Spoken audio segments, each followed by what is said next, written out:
Ang guhit na para sa akin Pagdarating ipagsapalaran Sa mga katatan Ang pinagmulan kaya naman check Saga Good morning mga kachikas and welcome sa aking munting channel na kasilip nga ng isang ebidensya itong si Rigor nga at nakita nga niya ang sasakyan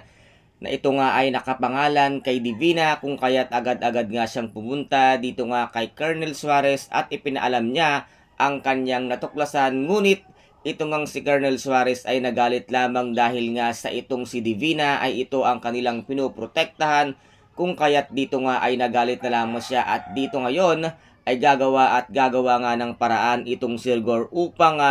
makakuha nga siya ng ebidensya na itong ang dalawang pulis na opisyal na itong ang si Colonel Suarez at itong ang si General Pacheco ay merong ginagawang anomalya kung kaya't pipilitin niyang makakuha ng isang matibay na ebidensya upang itong dalawang opisyal ng pulis ay mapasibak niya at mawala ng trabaho dahil kung hindi nga siya kikilos at gagawa ng paraan ay siya mismo ang masisibak sa trabaho kung kaya't dito nga ay mapag-aalaman pa niya na itong ang si Divina ang isa sa mga pinoprotektahan nga nitong si Colonel Suarez at itong si General Pacheco at malalaman pa nitong ang si Rigor na ito palang si Tanggol ay kasosyo rin nitong ang si Divina sa lahat ng kanyang mga negosyo kung kaya't dito mas lalong titindi ang kanyang galit kay Tanggol na wala nga siyang kaalam-alam na ito pala ay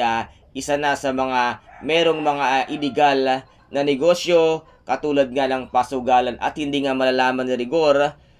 dahil nga sa protector niya itong ang si Colonel Suarez at itong si General Pacheco ngunit isasampa nga nitong si Rigor ang makikita niya nga kaso kaya't dito nga ay masisibak ang dalawang opisyal ng pulis. Ngunit ito namang si Ramon ay nagtataka na nga dito nga sa kanyang kinikilalang anak na si Tanggol na nasa mansyon ng mga Montenegro dahil nga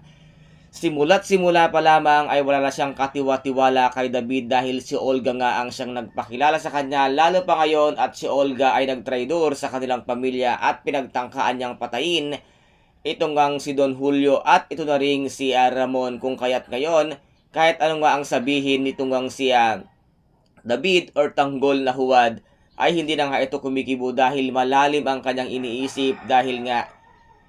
sa ngayon ay pinag-iisipan niya na hindi nga niya tunay na anak itong ang si David kung kaya't dito nga ay kukuha lamang ng tiyempo itong si Ramon upang paaminin at sabihin nga ang katotohanan dito nga kay